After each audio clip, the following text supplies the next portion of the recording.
Bismillahirrahmanirrahim. Assalamualaikum warahmatullahi wabarakatuh.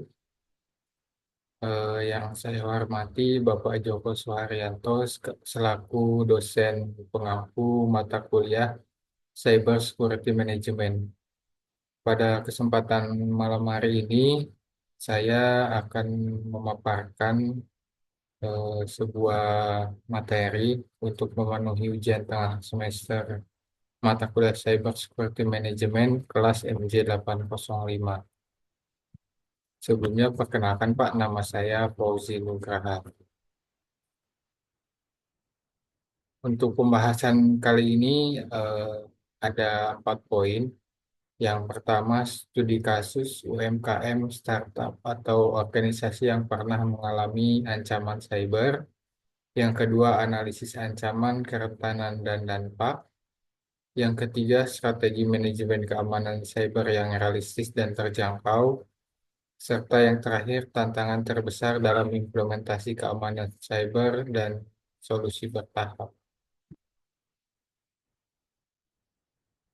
Yang pertama, studi kasus UMKM startup organisasi yang pernah mengalami ancaman cyber. Pada kesempatan kali ini, saya mengambil serangan ransomware pada startup EduTech Ruang Guru yang terjadi pada tahun 2023.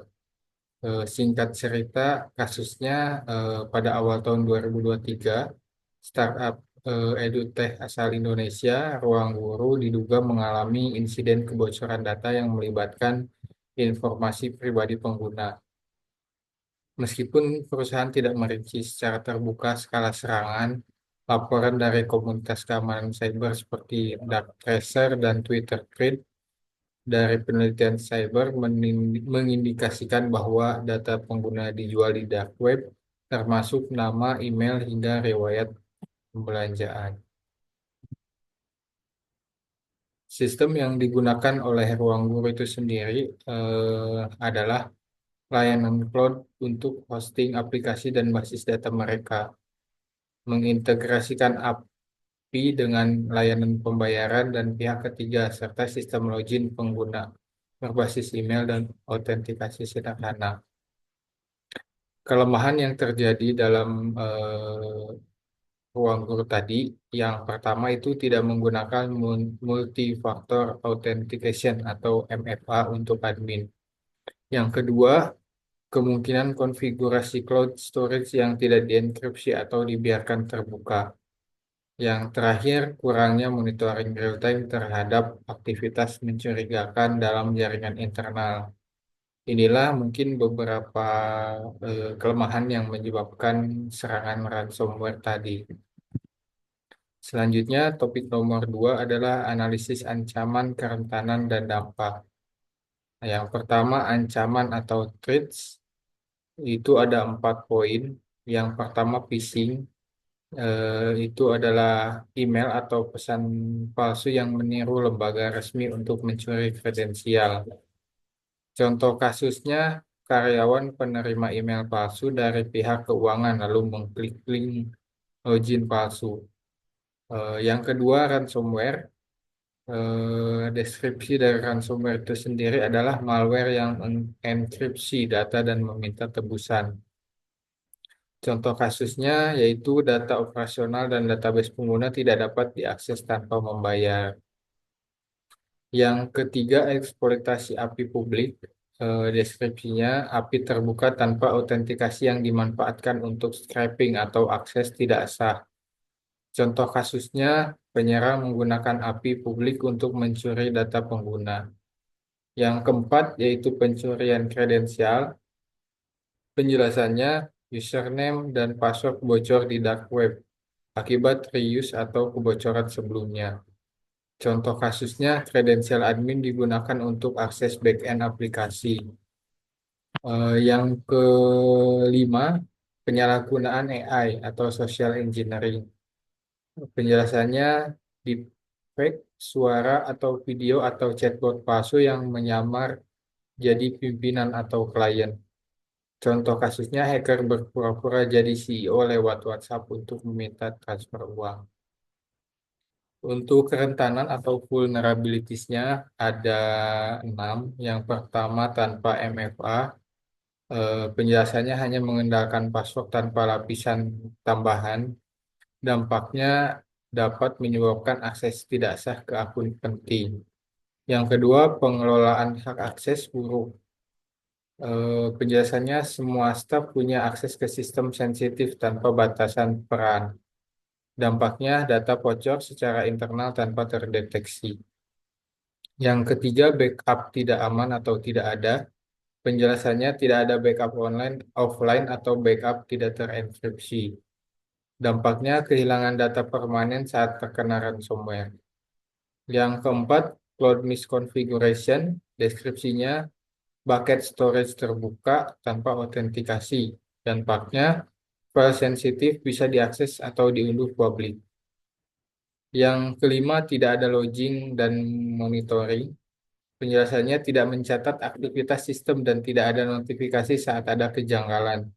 Dampaknya, serangan dapat berlangsung lama tanpa terdeteksi. Yang terakhir, softwarenya tidak diupdate, patch keamanan lama tidak diinstal.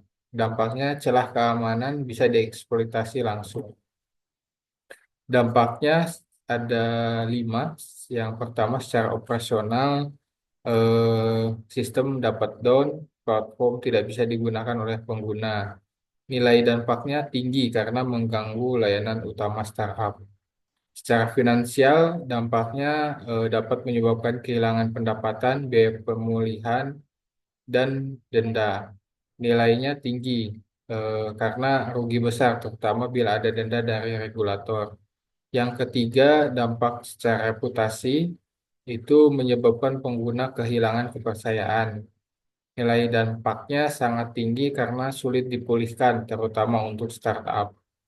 Yang keempat, dampak secara hukum dan kepatuhan ini dapat menyebabkan pelanggaran UU ITE atau PP Perlindungan Data Pribadi. Nilai dampaknya dapat dapat bernilai sedang atau tinggi berkaitan dengan potensi investigasi hukum dan sanksi yang diberikan. Yang terakhir, dampak psikologis dan SDM, yaitu tekanan pada tim, hilangnya semangat kerja. Nilainya sedang karena hanya terjadi di lingkup tim dan startup itu sendiri. Nah, ini untuk matriks risikonya. eh, untuk ransomware tanpa backup, probabilitasnya tinggi, dampaknya tinggi, level risikonya kritis. Untuk phishing ke staf keuangan, probabilitas tinggi, dampak tinggi, level risikonya kritis. API bocor tanpa autentikasi, probabilitasnya sedang, dampak tinggi, level risikonya tinggi. Akun tanpa MFA, probabilitas tinggi, dampak sedang, dan risiko tinggi. Tidak update software, probabilitas sedang, dampak sedang, level risiko sedang. Rekomendasi yang pertama menetapkan prioritas mitigasi, yang kedua menyusun SOP insiden, yang ketiga menetapkan peran dan tanggung jawab, misalnya siapa PIC insiden dan siapa yang memberi pernyataan ke publik. Yang terakhir, melakukan latihan simulasi insiden secara berkala minimal sekali setahun. Topik selanjutnya, strategi manajemen keamanan cyber yang realistis dan terjangkau. Itu ada 6. Yang pertama, implementasi MFA untuk semua akun sensitif. Itu bisa menggunakan aplikasi gratis seperti Google Authenticator atau Auth. Yang kedua, backup data secara teratur dan terenkripsi. Gunakan penyimpanan terpisah dari sistem utama, bahkan dengan solusi open source seperti Duplicati atau Borg Backup. Yang ketiga, pendidikan dan pelatihan cyber sederhana untuk staf. Bisa menggunakan modul pelatihan daring gratis, misalnya Google Cyber Security Basic, YouTube, atau BSSN. Yang keempat, hardening system, itu menonaktifkan port yang tidak perlu, menggunakan firewall lokal, dan pastikan semua software diperbarui. Yang kelima, audit dan kontrol akses. Terapkan prinsip least privilege untuk setiap karyawan. Gunakan spreadsheet sederhana untuk mencatat siapa punya akses ke apa. Pemantauan log dan insiden dasar. Gunakan tools gratis seperti Wazoo atau OSEC untuk memantau anomali. Topik selanjutnya, tantangan terbesar dalam implementasi keamanan cyber dan solusi bertahap. Tantangan terbesarnya kurangnya kesabaran dan budaya keamanan cyber. Banyak pelaku UMKM atau startup yang menganggap keamanan sebagai urusan belakangan karena lebih fokus pada pertumbuhan dan pemasaran. Cara mengatasinya secara bertahap. Yang pertama, edukasi, sosialisasikan pentingnya keamanan cyber dengan bahasa awam lewat diskusi internal atau sesi pelatihan ringan. Yang kedua, membuat kebijakan dasar, buat aturan sederhana, penggunaan password kuat, tidak berbagi akun, dan update perangkat lunak rutin. Yang ketiga, implementasi tools gratis, gunakan solusi open source atau layanan gratis untuk melindungi aset digital utama. Yang terakhir, evaluasi dan skala. Setelah ada peningkatan kesadaran, lanjutkan dengan audit internal tahunan dan simulasikan insiden atau tabletop exercise. Sekian pemaparan materi dari saya. Mohon maaf apabila ada banyak kekurangan. Atas perhatian dan waktunya, saya ucapkan terima kasih.